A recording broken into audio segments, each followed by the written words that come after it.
केंद्रीय अर्थमंत्री निर्मला सीतारामन यांनी सलग 8व्यांदा जो आहे तो अर्थसंकल्प आज मांडलेला आहे, सादर केलेला आहे।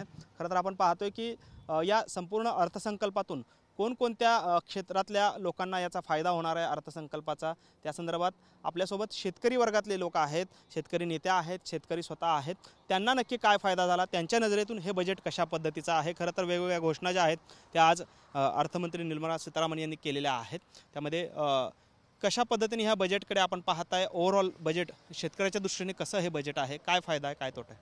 नाही, खरं तर या बजेटचं स्वागत करावं, कारण बजेट ऐकण्यासाठी किंवा वाचण्यासाठी फार गोड आहे, परंतु प्रत्यक्षात आता काय म्हणजे घोषणा झालेल्या त्या त्यापैकी एक सांगावं म्हटलं तर भारताला डाळवर्गीयासाठी आत्मनिर्भर करण्याचा एक घोषणा त्याच्यात केलेली आहे। परंतु सध्या चालूचं वर्ष बघितलं, आता तुरीचा हंगाम चालू आहे, तुरीचा हमीभाव हा 7,700 रुपये असताना तुरीला दर मात्र 7,000 रुपये किंवा 7,000पेक्षा कमी मिळतोय। तेव्हा मात्र शेतकरी आत्मनिर्भर होताना कुठे दिसत नाही। दुसऱ्याच बाजूला पंतप्रधानांनी आपल्या 10 वर्षापूर्वी सांगितलं होतं की 2022 पर्यंत आम्ही शेतकऱ्याचं उत्पन्न दुप्पट करणार आहोत, परंतु शेतकऱ्याचं उत्पन्न या ठिकाणी झालेलं नाही। उत्पादन दुप्पट होण्याचा शेतकरी प्रयत्न करतोय, पण उत्पन्न वाढत नाही। म्हणजे एका बाजूला जर आज रासायनिक खताच्या किमती आटोक्यात आणण्यासाठी प्रयत्न केला असता, पण तो कुठं झालेला दिसत नाही। रासायनिक खताच्या किमती महागलेल्या आहेत, पेट्रोल डिझेलचे दर वाढल्यामुळे महागाई मागले आहेत, त्या बाबतीत शेतकऱ्यांचा कुठंच दर वाढून मिळत नाही। मग तरी कुठलीही महागाई आटोक्यात आणण्यासाठी पहिल्यांदा शेतकऱ्याच्या शेतमालाचा भाव कमी करण्याचा प्रयत्न हे शासन करतं। मात्र शेतकऱ्यांसाठी काहीतरी नवीन योजना किंवा त्याला प्रोत्साहन द्यायला पाहिजे होतं। आज किसान क्रेडिट कार्डचं सांगितलं गेलं की 3 लाखाच्या ऐवजी 5 लाखापर्यंत त्याला आम्ही कर्ज भरण्याची मुदत देऊ, परंतु जे सर्वसामान्य शेतकरी आहेत यांना कुठल्याही बँका कर्ज देताना दिसत नाहीत। पीक कर्ज जे आहे याला वारंवार हेलपाटे मारावं लागतात। काही बँका जे आहेत, ठराविक जे मोठे शेतकरी आहेत किंवा बागवाले आहेत, द्राक्ष बागायत असतील किंवा मोठे बागाय असतील किंवा जे उद्योगपती आहेत त्यांच्या नावावर शेती आहेत, अशा लोकांनाच उतार्यावर शेती म्हणजे कर्ज दाखवलं जातं, त्यांचं टार्गेट पूर्ण केलं जातं, परंतु सर्वसामान्य शेतकऱ्यांना यातून खरंच प्रत्यक्षात कर्ज मिळत नाही। दुसऱ्या बाजूला आज आपण बघतोय ऊसाचा प्रश्न आहे, जे शेतकऱ्यांना कायदा पाहिजे होता, कायद्याने आज सोलापूर जिल्ह्याची परिस्थिती विचार केला, कारखाने चालवून 2 महिन्यापेक्षा जास्त दिवस झाले, तर याच्यावर शेतकऱ्यांना 1 रुपया पण बिल मिळालेलं नाहीत 2-2 महिने। आज साखर आयुक्त असतील किंवा महाराष्ट्र शासन असेल, केंद्र सरकार यांच्यावर कुठेही कारवाई करत नाही।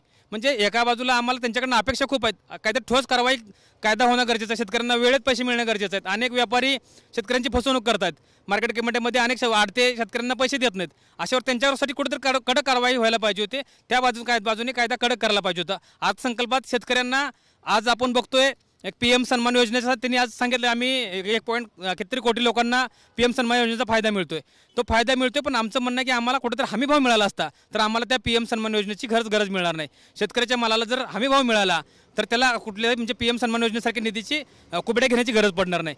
म्हणून खरं तर म्हणजे हा एक दाखवलेलं गाजर आहे, शेतकऱ्यांच्या तोंडाला पाणी पुसणं। अपेक्षा भरपूर होत्या, परंतु याही वर्षी पुन्हा मोदी सरकार सत्तेत आल्यानंतर आज 11व्या वर्षी जरी मोदी सरकारकडून काहीतरी अपेक्षा होत्या आणि शेतकऱ्यांसाठी काहीतरी ठोस निर्णय घेतील असं वाटत होतं, परंतु प्रत्यक्षात मात्र शेतकऱ्यांना त्यांनी गाजर दाखवलेलं आहे। खरं तर युरिया निर्मितीमध्ये भारताला आत्मनिर्भर करण्याचा प्रयत्न या बजेटमधून बोलून दाखवला गेलेला आहे। 3 युनिट्स ज्या आहेत ते ईशान्य भारतामध्ये निर्माण करण्याचं असल्याचं अर्थमंत्र्यांनी सांगितलेलं आहे। काय परिस्थिती आहे युरियाची आणि काय फरक पडेल या कारखान्यांमुळे?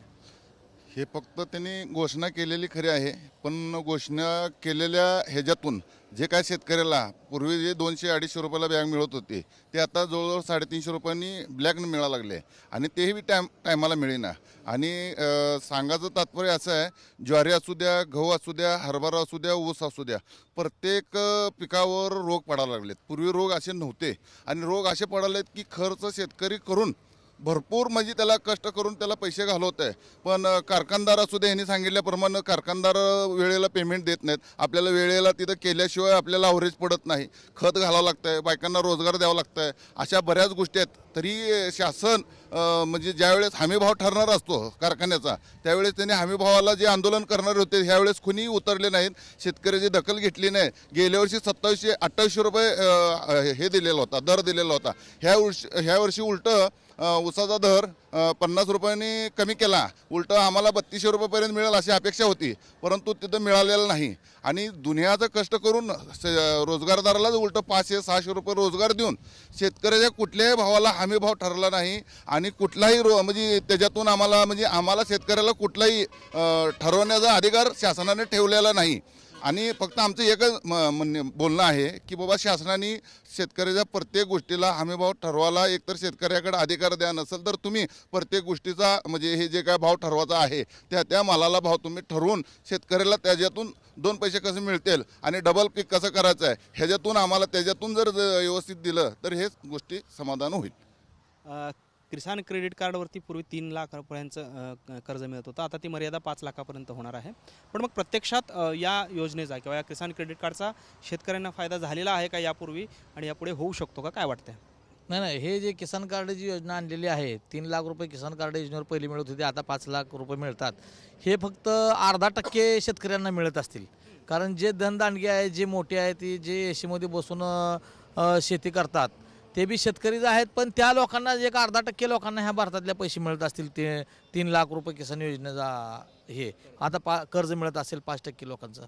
पण माझं मत असं की आता जे बजेट जाहीर केलं, ह्या बजेटमधला असं आम्हाला वाटतं की ह्या बजेटमधल्या योजना चांगल्या आहेत, पण ही अंमलात येणं शेतकऱ्यांपर्यंत महत्त्वाचं आहे. आणि जे आमचे हमीभाव मागतोय, हे हमीभाव पाडण्याचं काम असं होतं की आमच्यापासला माल आहे तोपर्यंत कवडी मोलाने घेतला जातो, आमच्यापासला माल संपला की आयात माल केला जातो. आणि ते आयात माल केल्यानंतर जी भाव वाढ म्हणजे होती आयात मालाची, ते खर्च आमच्या बोकांडी लादला जातो परत शेतकऱ्याला भाव दिला म्हणून. तो भाव शेतकऱ्याला दिला नाही. मध्ये कांद्याचा रेट वाढला गेला, त्यावेळेस भारतातला कांदा नव्हता, तो आयात केलेला कांदा होता, त्यामुळे जास्त भाव वाढला होता. आणि थोडासा कांदा शेतकऱ्यांचा होता. आता कांद्याचं बघितलं तर कवडी मोलाचा भाव आहे आता सध्या सुद्धा कांद्याला. ह्याच्याबद्दल सरकार बोलायला तयार नाही, शेतकऱ्यांना हमी भाव द्यायला तयार नाही. कांद्याचा भाव फिक्स शेतकऱ्यांना हमी भाव देतो म्हणून सांगितलं होतं, ते द्यायला तयार नाही. शेतकऱ्यांना अजून कांद्याचं अनुदान गेल्या सरकारनं जाहीर केलं, केंद्र सरकारनं जाहीर केलं, 50% दिलं आणि 50% अजून अनुदान दिलं नाही. त्यामुळं कसं आहे, ह्या पीक विम्याचा जर विषय घेतला तर पीक विमा 1 रुपयात केला बरोबर, आपण मिळायला तयार नाही. अजून गेले 5 वर्ष झाले पीक विमा दिला नाही, 5 वर्षापर्यंत आत्तापर्यंतचा. म्हणजे अशी परिस्थिती झाली आहे की कुठेतरी केंद्रात सरकार आलं, राज्यात बी सरकार आलं, शेतकऱ्याच्या आशा वाढल्या होत्या. पण हुकुमशाहीचा कायदा चालू झाला आहे, त्यामुळे शेतकऱ्यावर अजूनपर्यंत उपासमारीची कर्जाची वेळ येणार आहे. परत अजून 2 वर्षानं शेतकरी कर्जाच्या डोंगरात अडकणार आहे आणि परत आमचा बाप फासाच्या ह्याच्यावर जाणार आहे, लटकणार आहे. हे आम्हाला भाकणूक दिसायला लागली आहे. शेतकरी भाकणूक जे करतो ते खरी करतो असं आम्हाला आत्तापर्यंत वाटायलं आहे. पूर्वीचे जे लोक म्हणत होते शेतकरी सांगतो होतो, 10 वर्षानं खरं बोललाय असं दाखवलं जात होतं, ते आता आम्हाला पुढच्या 2 वर्षाच्या अपेक्षा आमच्या हातात आजच कासरा आणि दोर दिसायला लागलाय आमच्या बापाच्या हातात, अशी भूमिका वाटते आम्हाला. खरं तर वेगवेगळ्या योजना केंद्राकडनं या बजेटमध्ये जाहीर केल्या गेल्या आहेत शेतकऱ्यांसाठी विशेषतः. कसं पाहताय या संपूर्ण? खरं तर कांद्याचं मोठं क्षेत्र आहे आपल्याकडे, मात्र त्यासाठी काही फार विशेष घोषणा झालेली नाही. ह्या ज्या घोषणा झालेल्या आहेत ह्या सगळ्या कागदोपत्री घोषणा आहेत. ह्याचं प्रत्यक्षात जर बघायला गेलं तर आपण सोलापूरचं उदाहरण घेऊ. काही भागात दक्षिण तालुक्यामध्ये 3 तास लाईट मिळते. मग हे शेतकऱ्यांनी करायचं काय? पीक कसं येणार त्यांना? त्यांचं म्हणजे त्याच्यामुळं काय होतं, त्यांचे मानसिक खच्चीकरण होतं आणि शेतकऱ्याला प्रोत्साहन मिळत नाही. तर त्याच्यामुळं आमचं असं आहे की शेतकऱ्याची जे मूलभूत गरजा आहेत, त्यांना जे हमीभाव मिळाला पाहिजे आणि त्यांचं जे लाईट वीज जे आहे, वीज त्यांना कमीत कमी तरी 6 तास मिळाली पाहिजे. मग जेणेकरून त्यांचं पीक मिळेल, त्यांना त्याचा मोबदला मिळेल. हेच आमच्या अपेक्षा. ह्या जी गरजा आहेत हे सरकारने ह्याच्याकडे जरा लक्ष दिलं तर बरं होईल. कारण हे कागदोपत्रेवरनं काय एवढं मला वाटत नाही की शेतकऱ्याचा एवढा फायदा होईल. सोलापूर जिल्हा असेल किंवा पश्चिम महाराष्ट्र, उत्तर महाराष्ट्र या भागामध्ये कांदा असेल, ऊस असेल आणि त्याचबरोबर डाळिंब, द्राक्ष यांचं म्हणजे फळबागा आणि इतर पिकं यांचं मोठ्या प्रमाणात कोठारा आहेत.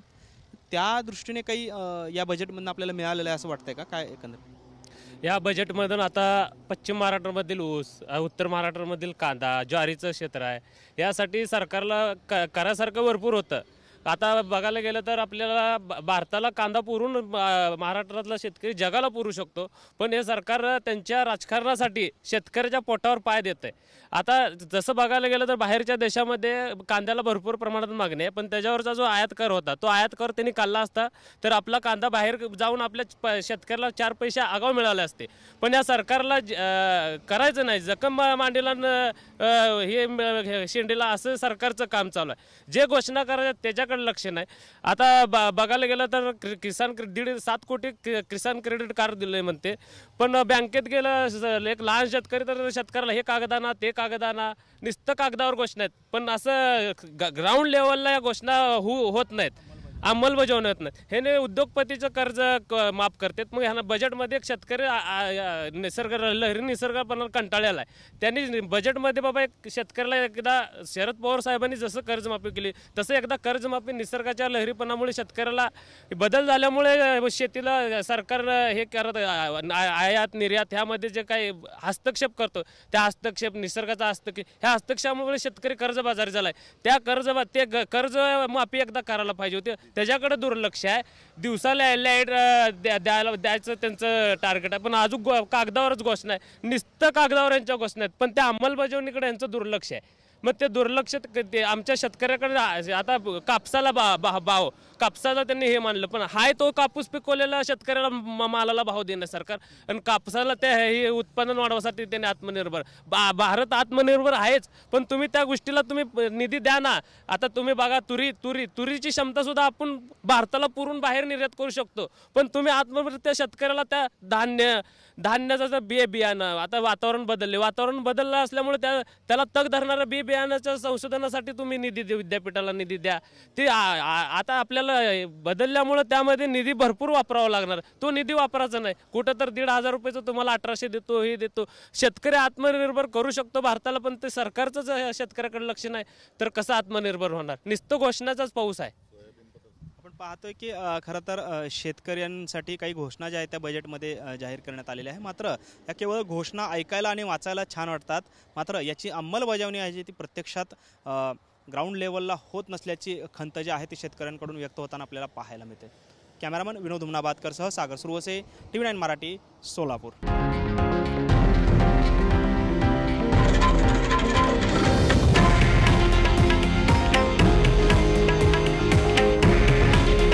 हे आहे देशातील नंबर 1 न्यूज नेटवर्क आणि आपण पाहत आहात TV9 मराठी. काळजी तुमची, हित महाराष्ट्राचं.